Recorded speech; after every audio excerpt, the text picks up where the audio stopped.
Surgical strike की बात करते हैं कि हमने इतने लोग मार गिराए, लेकिन प्रमाण कुछ नहीं। कांग्रेस का डीएनए ही पाकिस्तान परस्ती का है। कभी सर्जिकल स्ट्राइक के सबूत मांगते हैं। ने जान दी है, उनके परिवार को पता है। जो ये सवाल उठा रहे हैं पॉलिटिक्स जो नेता लोग कर रहे हैं, ऐसा नहीं करना चाहिए। हमें गर्व है कि उन्होंने देश के लिए जान दी। राहुल गांधी की भारत जोड़ो यात्रा अब अपने अंतिम पड़ाव पर है। यात्रा से न सिर्फ कांग्रेस पार्टी को बड़ा बूस्ट मिला है, राहुल की यात्रा से उनके राजनीतिक करियर में बूम होने की उम्मीद की जा रही है। भारत जोड़ो यात्रा के दौरान कांग्रेस ने खुद की और राहुल गांधी की छवि बदलने की पूरी कोशिश की है और कई रिपोर्ट ये दावा भी करते हैं कि ऐसा करने में कांग्रेस बहुत हद तक कामयाब भी रही है। लेकिन ऐसे में उसे इस बात का डर भी है कि कहीं नेताओं की बयानबाजी उसके किए कराए पर पानी ना फेर दे। और कांग्रेस का डर एक बार फिर सही साबित तब हुआ जब जम्मू कश्मीर में भारत जोड़ो यात्रा के दौरान दिग्विजय सिंह ने सर्जिकल स्ट्राइक को लेकर ऐसा बयान दिया कि पार्टी को तुरंत इससे किनारा करना पड़ा। वहीं बीजेपी को बैठे बिठाए मुद्दा मिल गया और बीजेपी ने काफी आक्रामक अंदाज में हमला भी किया है।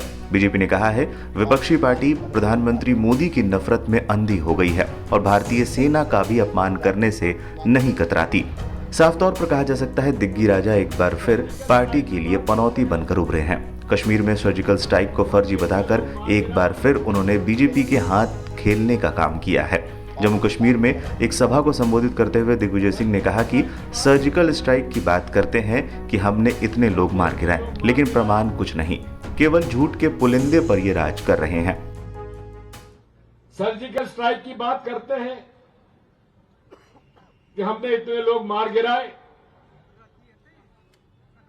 लेकिन प्रमाण कुछ नहीं, केवल झूठ का पुलिंदा से ये राज कर रहे हैं।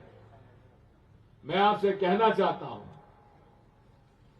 ये देश सबका है। यात्रा के दौरान जैसा बिहेव उनके साथ जयराम रमेश ने किया, उससे तो यही लगता है कि कांग्रेस इस विवाद से भारत जोड़ो यात्रा को दूर रखना चाहती है। जयराम रमेश ने दिग्विजय सिंह के बयान के बाद तुरंत ही इससे किनारा कर लिया था और यहां तक कह दिया था कि दिग्विजय सिंह द्वारा व्यक्त किए गए विचार कांग्रेस पार्टी के नहीं है, ये उनके व्यक्तिगत विचार हैं। यात्रा के दौरान जब पत्रकारों ने दिग्विजय सिंह से रिएक्शन लेना चाहा, तो जयराम रमेश ने दिग्विजय सिंह और रिपोर्टर को मानो धक्का देकर अलग कर दिया था। बता दें 2016 में उरी हमले के जवाब में 28-29 सितंबर की रात को भारतीय सेना के विशेष बलों ने एलओसी पार कर पाकिस्तान अधिकृत कश्मीर में आतंकी लॉन्च पैड्स पर सर्जिकल स्ट्राइक की और उन्हें तबाह कर दिया था। इस हमले में भारतीय सेना ने पाकिस्तानी आतंकवादियों के 6 लॉन्च पैड को तबाह कर दिया था और करीब 45 आतंकी इस कार्रवाई में मारे गए थे। सर्जिकल स्ट्राइक के तुरंत बाद भी काफी विवाद हुआ था। कांग्रेस पार्टी के कई नेताओं ने तब भी इस पर सवाल उठाए थे।